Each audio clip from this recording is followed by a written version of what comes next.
A esta hora llega De Vuelta al Jardín, un programa para la sabia edificación de las mujeres. En un jardín caímos, en un jardín el oro. De Vuelta al Jardín. De Vuelta al Jardín. Un programa producido por el Ministerio Los del Camino. La cruz, el puente fue para poder entrar de vuelta al jardín una vez más. De Vuelta al De Jardín. Vuelta al Jardín. Un programa producido por el Ministerio Los del Camino.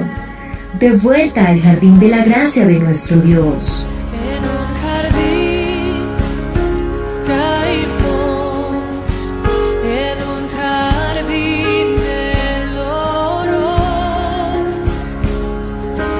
No mi voluntad, sino la tuya, oh Dios. Mujeres sabias. Sabias. Mujeres con gracia. Con gracia. Él llevó para hacerme como Él y atravesar el velo y su rostro ver. De vuelta al jardín. Bienvenidas. La cruz, el puente fue para poder entrar de vuelta al jardín una vez más.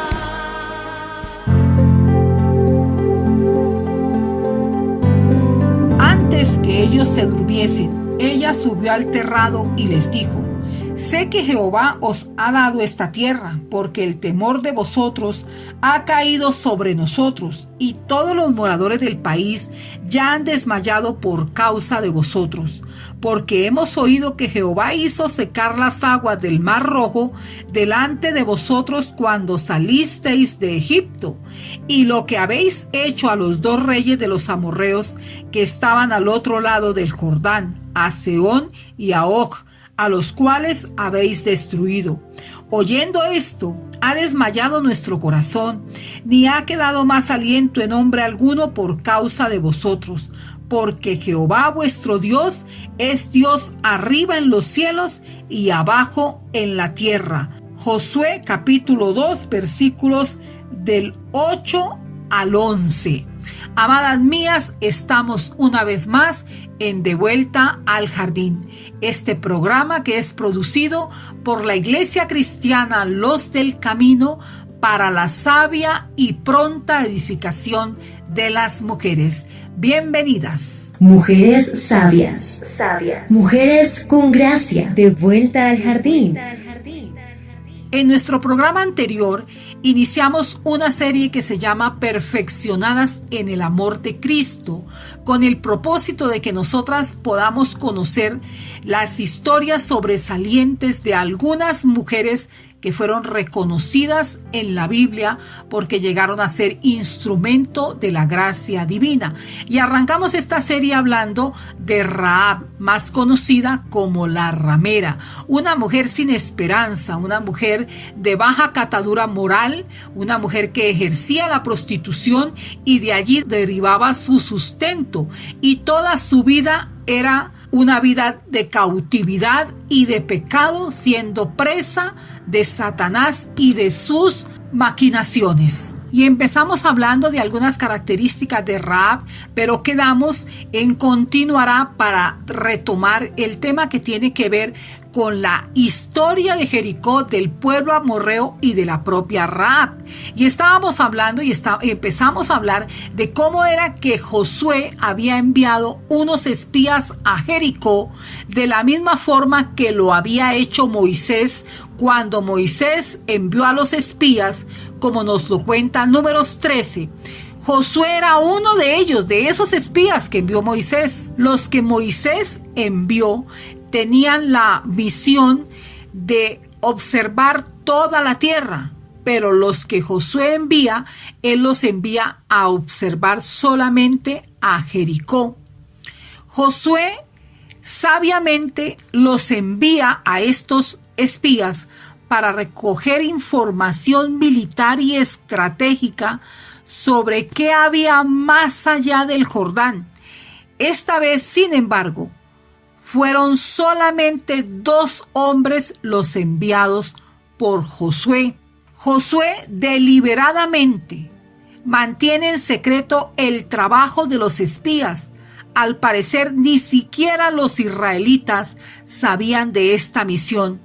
Ellos debían reportarse solamente a Josué, no a toda la nación, como nos lo enseña Josué capítulo 2 versículos 23 y 24, que dicen: Entonces volvieron los 2 hombres, descendieron del monte y pasaron y vinieron a Josué hijo de Nun y le contaron todas las cosas que les habían acontecido.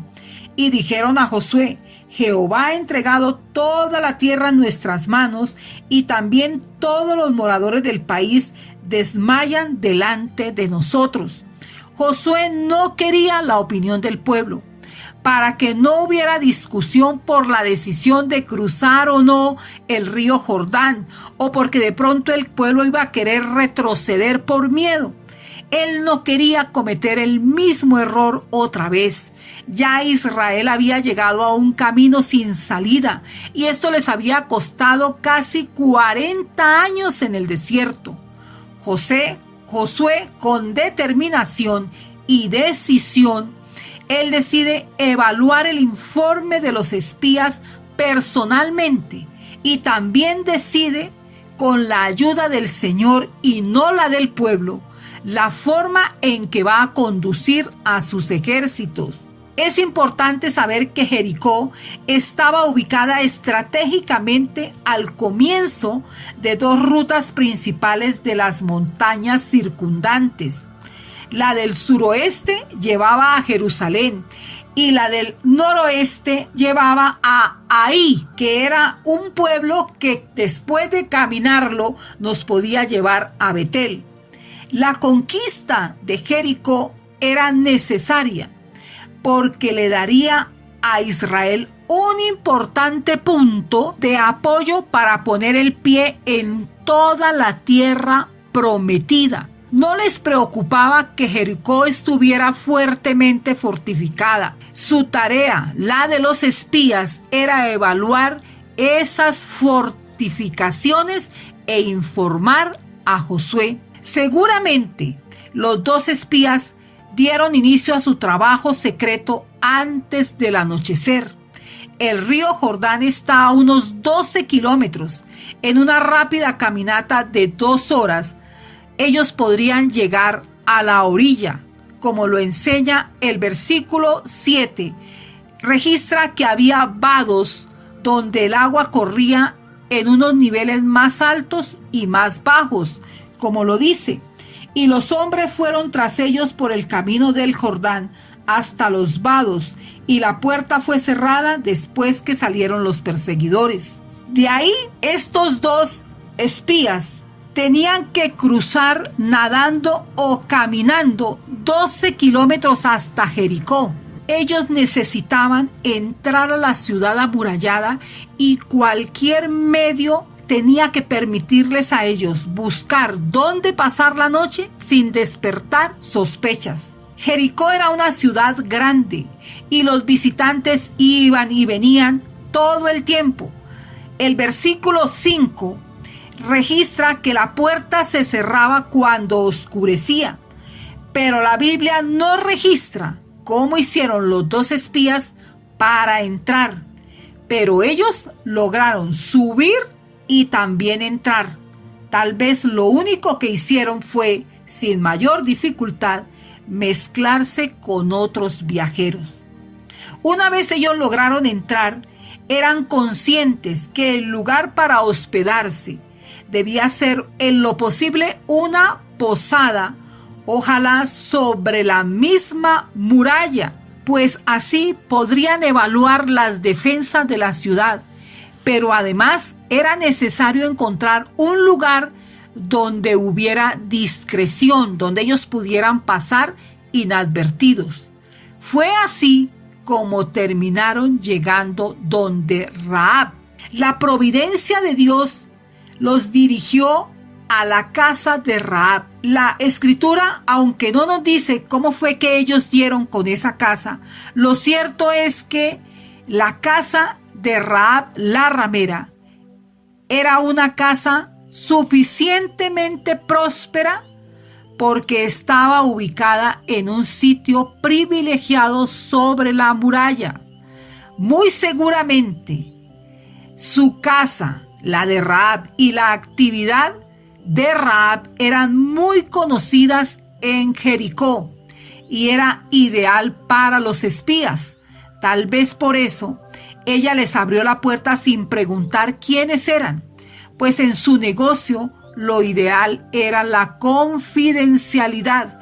Incluso pudo haberles dado la bienvenida y hasta invitarlos a entrar rápidamente, como ella lo hacía de continuo con sus clientes. John MacArthur escribió lo siguiente: por cierto, los israelitas espías no sacaron ventaja de estos propósitos inmorales. Quizás por eso mismo lo primero que ganó su confianza fue eso. No estaban obviamente ahí para usarla o abusar de ella, algo muy diferente de todos los hombres con quienes trataba. Estos espías eran serios y estaban sobrios y no parecían asustarla, presumiendo que la trataron con mucha dignidad y respeto mientras hacían un reconocimiento cuidadoso. Sin duda le explicaron quiénes eran y es casi seguro que le habían dicho algo sobre Jehová. Por sobre cualquier otro interés, ellos continuaron con su tarea, quizás haciendo mediciones de la muralla y registrando detalles sobre las almenas y el panorama que se apercibía desde allí. Fin de la cita. Ahora observemos la piedad de Rahab al recibir y proteger a estos israelitas. Rahab mostró a sus huéspedes más que buenas maneras, pues Hebreo 11:31 dice: por la fe Rahab no pereció juntamente con los desobedientes, habiendo recibido a los espías en paz. Por la fe Rahab recibió a esos espías en paz. Aunque ellos eran personas que iban contra el rey y contra su propio país, el país de Rahab, y ellos le habían declarado la guerra. Jericó le había declarado la guerra a Israel. Ella, aún así, sabiendo que estaba traicionando a su rey, traicionando al país, arriesgó su propia vida, los acogió y los acomodó en su casa. Ella sabía de dónde venían y cuál era la misión que venían a cumplir. Ella los esconde, dice el original que los esconde por separado, en su terrado que era plano, y los cubre bajo manojos de lino, como lo dice el versículo 6.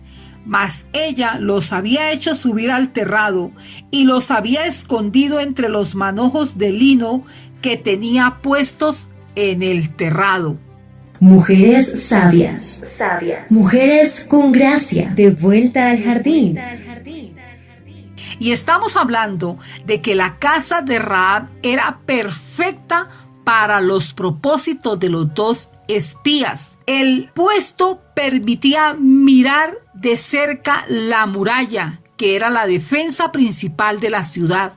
Además, la ubicación también hacía posible huir rápido en caso de ser necesario, pues obviamente las paredes de la ciudad eran diseñadas para impedir el ingreso a los intrusos. Pero una persona sobre la pared con una larga soga podía salir fácilmente, y la providencia de Dios, todo lo que ellos necesitaban, estaba allí. Ese fue el Dios tan poderoso que Él preparó todo. Preparó a los espías, preparó a Rahab y preparó todo lo que ellos necesitaban para llevar a cabo esta misión tan importante. Cuando los enviados del rey le preguntaron a Rahab sobre los espías.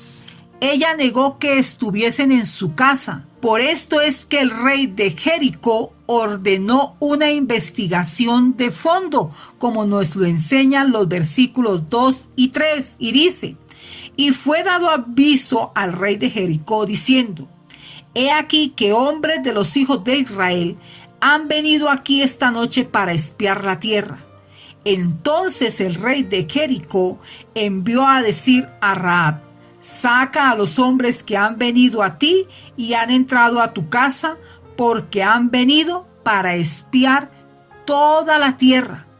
Qué valiente fue esta mujer Rahab, que no solo negó conocer a los espías, sino que también, a fin de impedir que los siguieran buscando por la ciudad, afirmó que habían salido de Jericó, pero que con toda probabilidad podrían darle alcance. Mire cómo ella tejió toda una mentira con un propósito, y vamos a aprender cuál era ese propósito. Y dice versículos 4 y 5. Pero la mujer había tomado a los 2 hombres y los había escondido, y dijo: es verdad que unos hombres vinieron a mí, pero no supe de dónde eran. Y cuando se iba a cerrar la puerta, siendo ya oscuro, esos hombres se salieron y no sé a dónde han ido. Seguidlos aprisa y los alcanzaréis. De ninguna manera estamos validando decir mentiras para cumplir propósitos. No se trata de eso, porque vamos a entender cómo fue que Dios utilizó todo lo que era Rahab para cumplir su propósito, que es diferente. Es importante entender primero que, como nos lo resalta el puritano Matthew Henry, esta obra de Rahab, todo lo que Rahab dijo e hizo, fue una buena obra, pues en la epístola de Santiago aparece refrendada en el capítulo 2, versículo 25, que dice: asimismo, también Rahab la ramera no fue justificada por obras cuando recibió a los mensajeros y los envió por otro camino. Santiago aquí dice que Rahab fue justificada por sus obras y las especifica diciendo que esto ocurrió cuando recibió los mensajeros y los envió por otro camino, lo cual lo hizo por la fe, como muestra de que ella superó el miedo a los hombres e incluso la ira del rey. Amadas mías, habían cosas que Rahab la ramera sabía porque las había escuchado. Ella sabía acerca de las maravillas de Dios obradas a favor de Israel.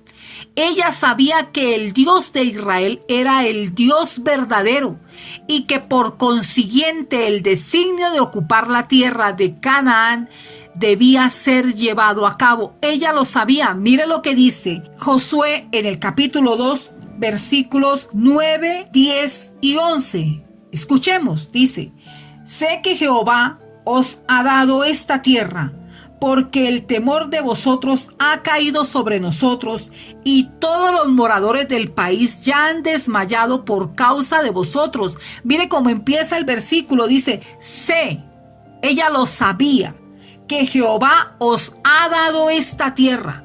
Y luego dice en el versículo 10, porque hemos oído, ella había oído de las maravillas de Dios. Mire lo que ella había oído, que Jehová hizo secar las aguas del Mar Rojo delante de vosotros cuando salisteis de Egipto. Ella sabía del prestigio que tenía Dios. Ella sabía de cómo actuaba Dios. Ella sabía de alguna manera que Dios era grande, maravilloso, que peleaba por su pueblo, que lo que Dios decía se cumplía. Ella lo sabía, porque también dice: y lo que habéis hecho a los 2 reyes de los amorreos que estaban al otro lado del Jordán, a Sehón y a Og, a los cuales habéis destruido. Ella conocía la historia por donde había traído Dios a Israel, pero ella también sabía esto. Dice: oyendo esto, ha desmayado nuestro corazón. Ella sabía del miedo que tenía Jericó a Israel. Ella sabía del temor que le impactaba a los amorreos la presencia de Israel por ahí cerquita. Y ella dice: ni ha quedado más aliento en hombre alguno por causa de vosotros. Pero ella cierra esa expresión con una afirmación contundente y ella dice: Jehová vuestro Dios es Dios arriba en los cielos y abajo en la tierra. Ella sabía que Dios le había dado a Israel aquella tierra.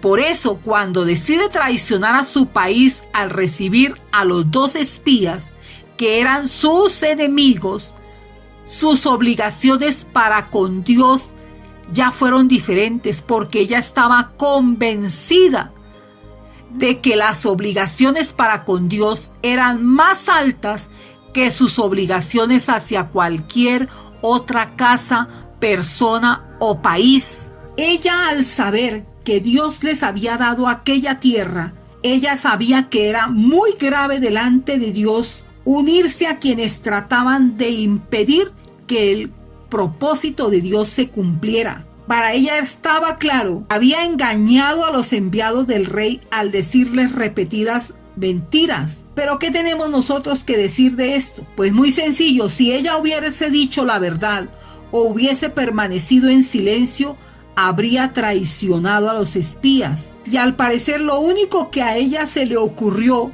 para desorientar a los oficiales del rey fue indicarles direcciones falsas. Este es un caso extraordinariamente real que no puede servir de precedente. No podemos decir: vamos a decir mentiras para que se cumpla el propósito de Dios, así como lo hizo Rahab la ramera. No. Ella era una persona gentil y de baja catadura moral. Ella desconocía de la ley de Dios. Por eso dicho pecado perdía mucha fuerza, aunque no toda, ya que al final el fin no justifica los medios, como nos lo enseña Romanos 8:3, que dice: porque lo que era imposible para la ley, por cuanto era débil por la carne, Dios, enviando a su Hijo en semejanza de carne de pecado y a causa del pecado, condenó al pecado en la carne. Como ya lo vimos en Santiago 2:25, Dios aceptó, sin embargo, lo que ella intentaba con toda sinceridad y honestidad. Además, hay otra cosa que es importante resaltar, y es que la hospitalidad entre los orientales era cosa tan sagrada que toda otra consideración tenía que ceder a esta. Como nos lo enseña un autor, las leyes de hospitalidad orientales obligaban a proteger al peor enemigo en caso de que éste haya comido de la sal de uno, decían ellos.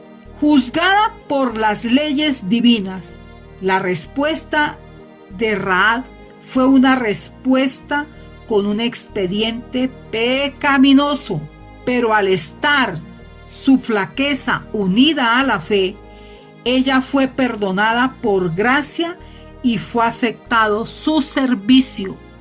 Rahab la ramera creyó. ¿Y saben, amadas mías, por qué creyó? Porque Dios sabía que el corazón de esta mujer estaba listo para creer y para tener un encuentro personal con Dios y para ser transformada en toda su vida. En la próxima edición seguiremos hablando de Rahab la ramera, de esa mujer transformada por Dios, de esa mujer que fue perfeccionada por Dios en el amor de Cristo. Que el Señor las bendiga. Hasta una nueva edición de Vuelta al Jardín. Que el Señor les ayude en todas las cosas. Bendiciones. Finaliza De Vuelta al Jardín. Nos encontraremos en una nueva emisión. De Vuelta al Jardín. en Camino Estéreo.